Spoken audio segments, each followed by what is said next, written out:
اللہ تعالیٰ لامقام ہے، اس کا مطلب یہ ہے کہ اللہ تعالیٰ ہمیشہ سے وجود رکھتا ہے، وہ واجب الوجود ہے، اس کے وجود کو کبھی فنا نہیں ہوگا، فنا طاری نہیں ہوگا۔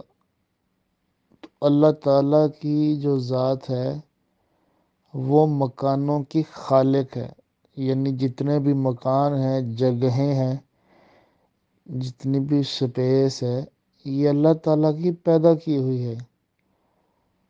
تو اللہ تعالیٰ کا وجود کسی سپیس کا، کسی جگہ کا محتاج نہیں ہے۔ باقی جو مکان ہے یہ بھی اللہ تعالیٰ کے وجود سے خالی نہیں ہے۔ آپ مکانوں خالی اس تھیں کوئی مکان نہ خالی،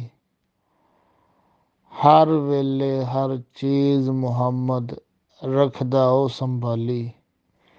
اللہ تعالیٰ مکان کا محتاج نہیں ہے، نہ وہ مکان کے اندر ہے نہ وہ مکان سے باہر ہے۔ وہ کیسے ہے یہ ہم سمجھ ہی نہیں سکتے، بس اتنا سمجھ لیں کہ وہ اس وقت سے ہے جب وقت نہیں تھا۔ یہ وقت اور اوقات سارے اس کے پیدا کیے ہوئے ہیں۔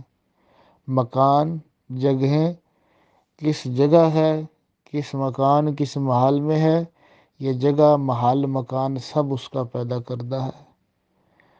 وہ ذات وحدہ لا شریک ہے، لا مثل لہ ولا مثال لہ، اس کی نہ کوئی مثل ہے نہ مثال ہے۔ کسی بھی چیز کو آپ سمجھانے کے لیے کہہ سکتے ہیں، فار ایگزامپل اللہ کی ذات کے لیے یہ نہیں کہہ سکتے۔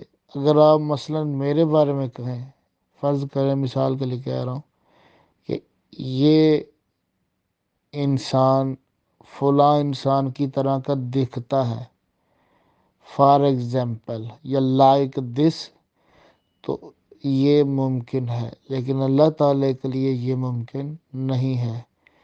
آپ میرے بارے میں یہ کہہ سکتے ہیں کہ فرض کریں ان کا جو علم ہے یہ فلاں مفتی کے برابر ہے یا اس کی طرح ہے، یہ ہوتا ہے کسی کے مثل قرار دینا یا کسی کی مثال قرار دینا۔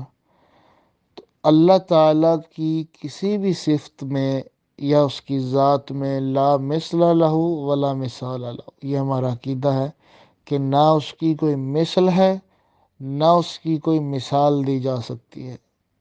وہ ذات تنہا وحدہ لا شریک ہے، اس کی قدرتوں کو کوئی نہیں سمجھ سکتا۔ سبحان اللہ۔